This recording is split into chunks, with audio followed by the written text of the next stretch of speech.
तो उस वक्त की बड़ी खबर आ रही है, एलजी हाउस से सभी 40 से ज्यादा आप विधायकों को जबरन बाहर निकालने की कार्रवाई पर विचार हो रहा है। आपको बता दें, मोहल्ला क्लिनिक से संदर्भ में आपको बता दें, एक फाइल पास कराने को लेकर विधायक जो हैं दबाव बनाने के लिए एलजी हाउस पहुंचे थे और विधायकों का कहना है कि जब तक एलजी फाइल पास नहीं करेंगे, वो इसको लेकर ठोस जवाब नहीं देंगे, तब तक वो एलजी हाउस से बाहर नहीं निकलेंगे। तो इस टसल की स्थिति में भारी पुलिस बल इस वक्त एलजी हाउस के बाहर मौजूद है और कहा जा रहा है, जो सूत्रों के हवाले से हमारे पास खबर आ रही है उसके मुताबिक किसी भी वक्त कार्रवाई हो सकती है, विधायकों को जबरन निकाला जा सकता है। ये शाम की तस्वीरें आप एलजी हाउस की देख रहे हैं। मेरे सहयोगी दीपक रावत इस वक्त जुड़ चुके हैं। दीपक, क्या कुछ खबरें आपके पास पहुंच रही हैं? क्या जबरन विधायकों को बाहर निकालने की कार्रवाई हो सकती है? देखिए पिनाज, 5 घंटे से ज्यादा का वक्त हो चुका है, लेकिन विधायक टस से मस होने को तैयार नहीं है।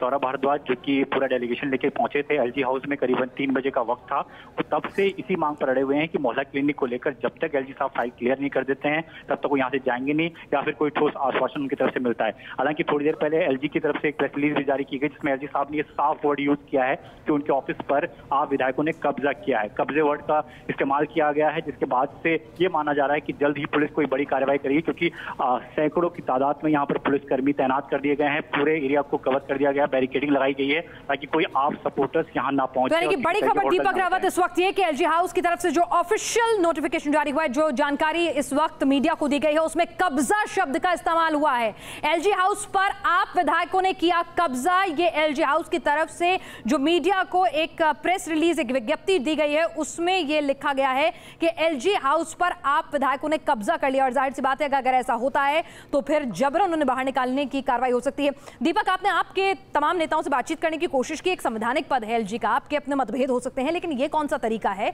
आप इस तरह से दबाव बनाएं और इस तरह की हरकत करें? एक और पॉलिटिकल ड्रामा यहां पर हम देखेंगे अगर ऐसा होता है तो।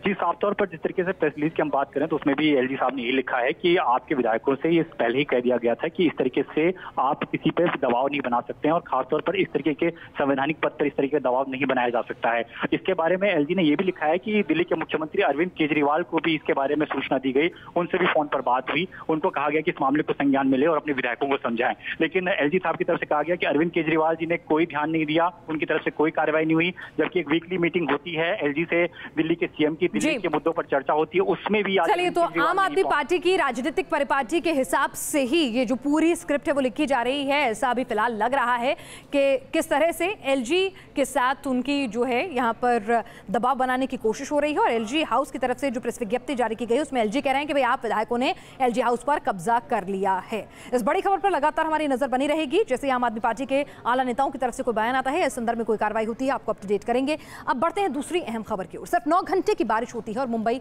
बेहाल हो जाती है। लोकल ट्रेन की रफ्तार थम जाती है, सड़कें समंदर बन गई और बारिश में पूरी मुंबई मानो बंधक बन गई। आज एक नए सवेरे के साथ हालात बदले जरूर, लेकिन तस्वीरें जो कल की थीं, जो अब रह रहकर पहुंच रही हैं, उससे साफ पता चलता है कि मुंबई किस त्राहिमाम से होकर गुजरी है। बहुत पानी भरा हम लोग का घर पे, इतना बैठने को भी जगह नहीं था। घर में पानी भर गया, सब कपाट वपाट भीग गया। सपोर्ट नहीं, किसका भी कोई सपोर्ट, किसने भी कुछ नहीं किया था। यहाँ पे बहुत नुकसान हो गया है, पूरा हाथ से ही निकाल के, और ऊपर से पानी आ रहा है जमीन से। त्राहिमाम कर उठी माया नगरी मुंबई, कराह उठा मुंबई का। मंगलवार को करीब 9 घंटों की बारिश ने मुंबई को बंधक बना लिया।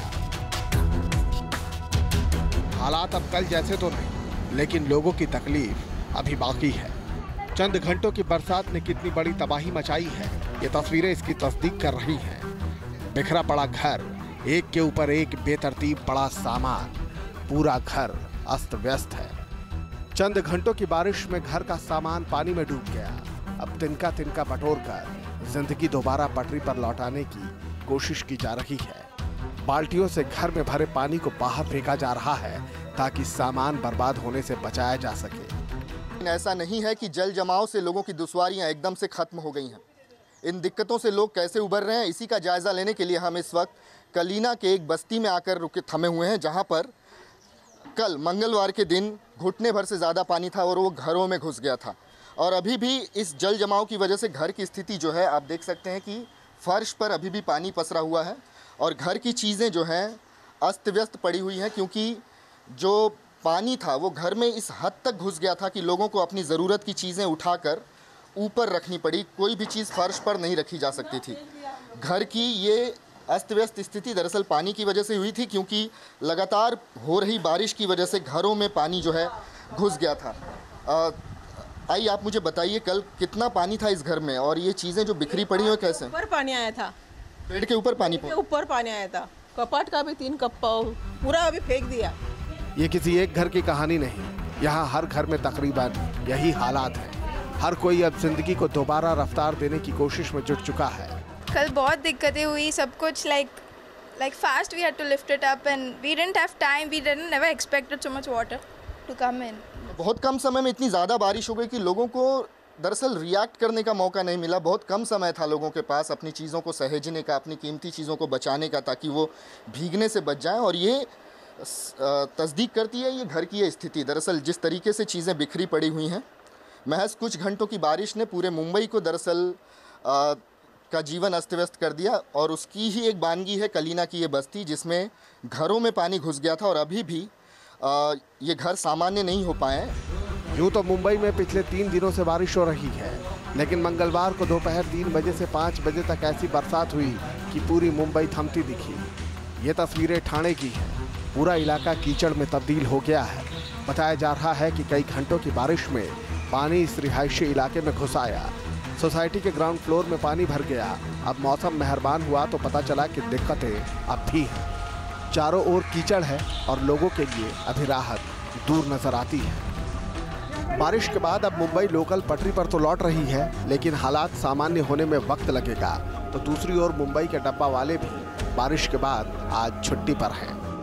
मुंबई में जो भयानक बारिश हुआ उसी के चलते मुंबई की लोकल रुकी हुई थी। आज सुबह लोकल चालू हो गई है। मुंबई के डब्बे वाले उस लोकल में अटके पड़े हुए थे। आज सुबह वो घर पे जा रहे हैं। खाली डब्बा अब तक घर पे नहीं पहुंचा है। अगर खाली डब्बा ही नहीं पहुंचा तो नया डब्बा हम भरेंगे किसमें? माया नगरी मुंबई का जज्बा ही कुछ ऐसा है कि बड़ी से बड़ी मुसीबत भी पल भर में गुजर जाती है। अब मुंबई एक बार फिर रफ्तार पकड़ रही है, बरसात के मुश्किल भरे लम्हों से गुजरकर। मुंबई से विकास श्रीवास्तव के साथ टीम न्यूज़ नेशन। तो सिर्फ 9 घंटे की बारिश होते ही मुंबई हाहाकार मच गया। कहीं बिल्डिंग गिरी तो कहीं पेड़ गिरा, कहीं कार में दम घुट गया, कहीं को मेन होल में गया। कल से लापता डॉक्टर की तलाश जारी है। आशंका है कि एल्फिस्टन रोड पर खुले मेन होल में ये डॉक्टर गिर गए थे।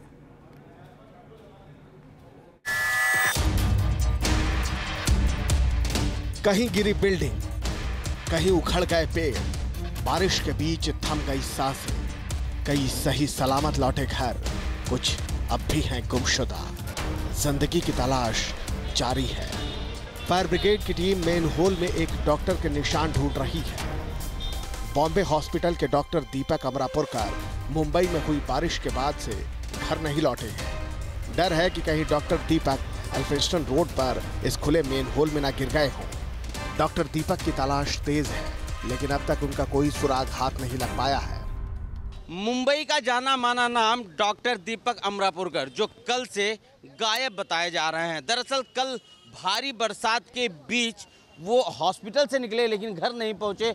और यहाँ पर मैं आपको दिखा दूं, सामने आप देख सकते हैं जहाँ पे फायर ब्रिगेड के लोग खड़े हुए हैं। दरअसल वहाँ पर एक मैनहोल है और वो मैनहोल जो है वो पूरी तरह से खुला हुआ था। हर गुजरता पल डर बढ़ा रहा है। ऊपर से चश्मदीदों का बयान एक अनहोनी की ओर इशारा कर रहा है। मंगलवार को बरसात के बाद एल्फिंस्टन रोड पर क्या हालात थे आप खुद देख लीजिए। सड़क लबालब भरी हुई है, चारों ओर पानी ही पानी है। इतना पानी कि अंदाजा लगाना भी मुश्किल है कि कहां गटर खुला है और कहां गड्ढे हो सकते हैं। चश्मदीदों का दावा है कि डॉक्टर दीपक भी इसी खुले गटर में गिर गए। आते हुए सब लोगों को देख रहे थे और ऊपर से सबको बोल रहे थे कि इधर से मत जाओ, गटर खुले करके। दोनों हमको पता था करके कि खुल रहे थे, पर आवाज़ सुनाई नहीं दिया और लकड़ी भी अंदर टाका हुआ था एक के बाद साफ से। पर क्या एक वो सब तरफ टैक्सी थी और एक इधर टैक्सी था, तो लोग ने सोचा कि शॉर्टकट है करके, इसलिए उधर से वो जाने को लगा। जैसे मुझे लगता है शायद के पैर उसका फिसल गया, अंदर चला गया, ऊपर वो खाली छाता रह गया। पहले तो पानी जा रहा था जोर से तो दिख रहा था, बाद में पानी से वो ऐसे भर गया था, तो उसमें वो आया। उस टाइम उसको नहीं पता चला कि इधर ऐसे गटर है। डॉक्टर दीपक की तलाश जारी है, लेकिन भारी बारिश ने 30 साल के वकील प्रियम की जान ले ली। प्रियम जिस कार से घर से निकले उसी कार में उनकी मौत हो गई। बताया जा रहा है कि माटुंगा की सड़क भारी बारिश के बाद समंदर में बदल गई। गाड़ियां थम गई, जो जहां था वहीं फंसा रह गया और इसी आपाधापी में कार में बंद हो जाने से प्रियम की मौत हो गई। यहाँ पे षणमुखा हॉल नाम का एक बड़ा सा हॉल है, मुंबई का सबसे बड़ा हॉल है, वहाँ पे जाता है। इसी रास्ते में कल रात को काफ़ी पानी भरा हुआ था और ये पानी भरने के कारण ये सेंट्रो कार जो आप देख रहे हैं, ये सेंट्रो कार में एक शख्स 30 साल का प्रियम नाम का शख्स जो एडवोकेट बॉम्बे हाई कोर्ट था, ये शख्स इसमें उनकी मृत्यु हो गई है। और ये जो गाड़ी है, ये गाड़ी आप देख सकते हैं सेंट्रो कार है। ये सेंट्रो कार शायद लॉक हुई होगी और उसके बाद उनका सफोकेशन के कारण उनका अंत हुआ होगा। तबाही का पल मानो मुंबई को छूकर गुजर गया। विक्रोली में बिल्डिंग गिर गई तो दादर में ये पेड़ एक टूरिस्ट बस पर जा गिरा। गनीमत रही कि लोग सही सलामत रहे। शैलेंद्र सिंह के साथ Subhash Shirke, news nation, Mumbai.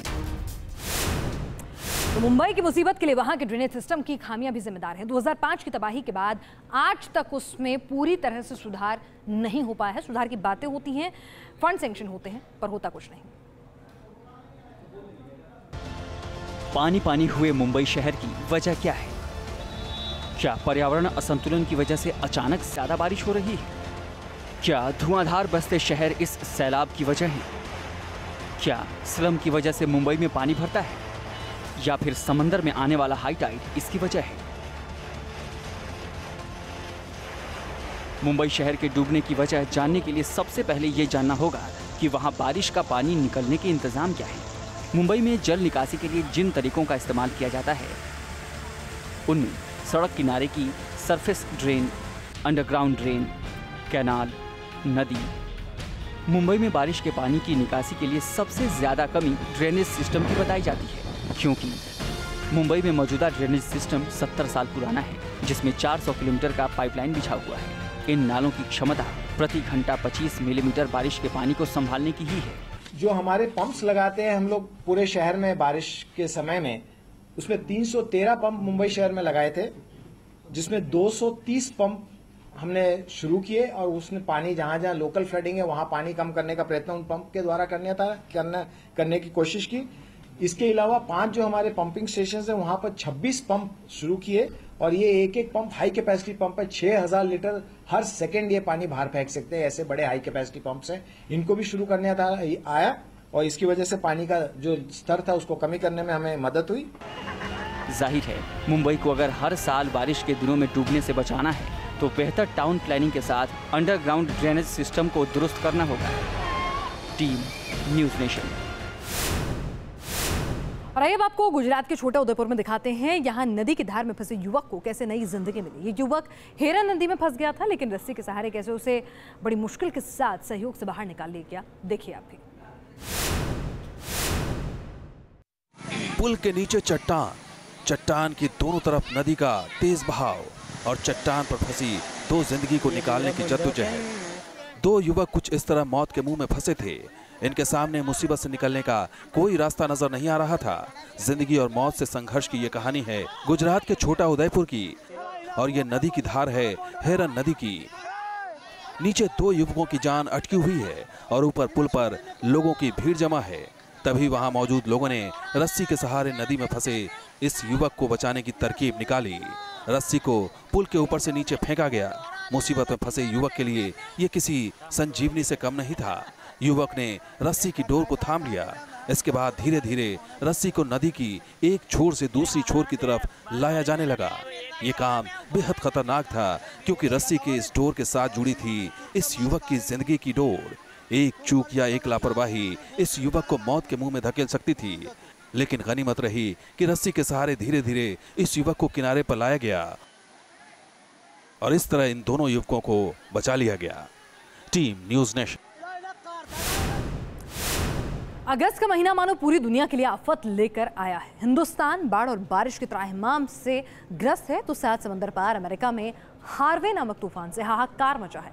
Texas में पिछले 40 साल में सबसे खतरनाक चक्रवाती तूफान ने तबाही मचा दी है। बताया जा रहा है कि टेक्सास में हार्वे के हाहाकार के बीच एक भारतीय छात्र की मौत भी हो गई, जबकि कई अब भी वहां फंसे हुए हैं। पानी में डूबी गाड़ियां, सड़कें बनी समंदर, कमर तक भरे पानी में सफर करने को मजबूर लोग। ये तस्वीरें अमेरिका के टेक्सास की हैं। अगस्त के महीने में टेक्सास में भी आफतकाल आया हुआ है। बताया जा रहा है कि टेक्सास पिछले करीब 40 साल में सबसे भयानक तूफान हार्वे का सामना कर रहा है। 27 अगस्त को हार्वे तूफान टेक्सास की धरती से टकराया तो हाहाकार मच गया।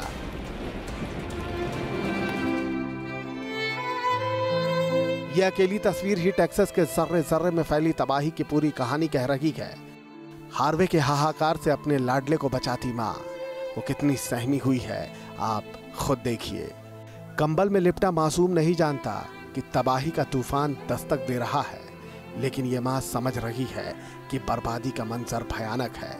शायद आशियाना उजड़ चुका है तो जान बचाने के लिए वो पेड़ों के बीच बैठी है, सीने से अपने लाडले को चिपकाए। हार्वे ने टेक्सास में ऐसी तबाही मचाई है कि लोगों के लिए जान बचाना मुश्किल हो रहा है। करीब 1 करोड़ 30 लाख लोगों की जान पर बनाई है। ह्यूस्टन के कुछ इलाकों में अब तक 51.88 इंच बारिश हुई है, जिसके बाद अमेलिया तूफान के दौरान हुई बारिश का रिकॉर्ड टूट चुका है। 1978 में टेक्सास में 48 इंच बारिश हुई थी। डर तो ये भी है कि कहीं 1950 में हवाई में आए हरिकेन हिक्की का रिकॉर्ड भी ना टूट जाए, क्योंकि तब 52 इंच बारिश दर्ज की गई थी। अमेरिका में हार्वे के कहर के बाद ह्यूस्टन में कर्फ्यू लगा दिया गया है। ह्यूस्टन में आधी रात से सुबह 5 बजे तक कर्फ्यू लागू रहेगा। बताया जा रहा है कि हार्वे की वजह से टेक्सास में 15 ट्रिलियन गैलन बारिश हुई है। अभी 5 ट्रिलियन बारिश और होने की आशंका है। हैरिस काउंटी में 1 ट्रिलियन गैलन से ज्यादा बारिश हो चुकी है। यह बारिश 15 दिन तक नियाग्रा वाटरफॉल से गिरने वाले पानी के बराबर है। हार्वे तूफान में सबसे ज्यादा नुकसान टेक्सास में हुआ है। ह्यूस्टन शहर में बर्बादी का मंजर है। बताया जा रहा है कि अब तक 30 लोगों की मौत हो चुकी है, जिसमें एक भारतीय भी शामिल है, जबकि करीब 200 हिंदुस्तानी अब भी वहां फंसे हुए हैं। Team news nation. Rajasthan high court ने बड़ा फैसला सुनाते हुए कर्मचारी को गलत तरीके से हटाए जाने के मामले में 2 आईएएस अधिकारियों की जिम्मेदारी तय की है। कोर्ट ने कर्मचारी की नियुक्ति के पहले दिन से सभी लाभ देने के निर्देश दिए हैं, और वो भी दोषी आईएएस अधिकारियों से वसूली कर।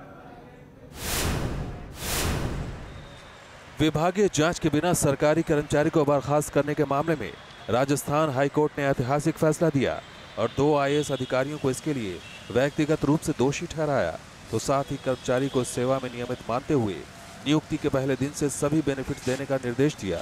वहीं यह पूरी राशि दोनों जिम्मेदार आईएएस अधिकारियों की पेंशन और पीडीआर अकाउंट से वसूल करने का निर्देश भी दिया।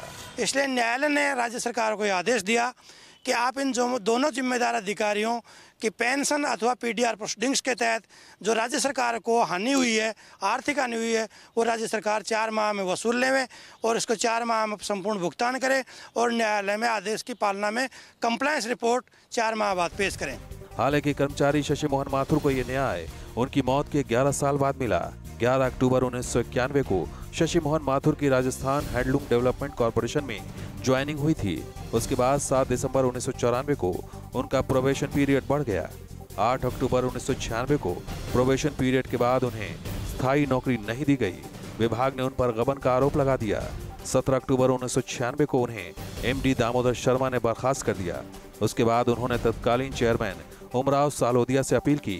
उन्हें अपनी बात रखने का मौका दिए बगैर 24 दिसंबर 1999 को अपील खारिज कर दी गई। इस पर उन्होंने साल 2000 में राजस्थान हाईकोर्ट में रिट दायर की।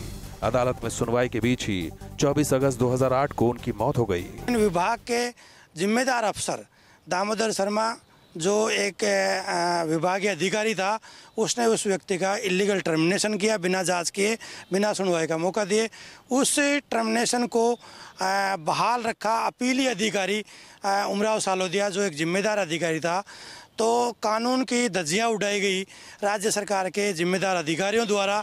मामले में हाई कोर्ट ने कई गंभीर टिप्पणियां की हैं। कोर्ट ने अपने फैसले में कहा है कि इन 2 आईएएस अधिकारियों ने अगर नियमों के तहत काम किया होता तो सरकारी कर्मचारी को जीते जी नाइंसाफी का दंश नहीं झेलना पड़ता। लाल सिंह फौजदार, न्यूज़ नेशन, जयपुर। और श्रीनगर में चलती कार में फेसबुक लाइव करना 3 युवकों की जिंदगी पर भारी पड़ गया। एक कार में 4 युवक श्रीनगर के सफर पर निकलते हैं। इस दौरान ये लोग फेसबुक लाइव भी करने लगे। सभी दोस्त फेसबुक में मशगूल हो गए और मस्ती में जोर जोर से चिल्लाने लगे। इतने में हाईवे पर एक सफेद कार उनसे आगे चल रही थी। उसे खुद को बचाने के चक्कर में कार चला रही युवक ने संतुलन खोया और कार डिवाइडर से जा टकराई। हादसे में 3 युवकों की मौके पर ही मौत हो गई। चौथे युवक को गंभीर चोटें आई हैं और ये घटना 14 अगस्त की है। हमारी ये अपील है, आप ऐसा कतई ना करें। देश दुनिया की हर खबर हर पहलू के साथ आपने देखी नेशन न्यूज़ में। आगे देखिए 0 8।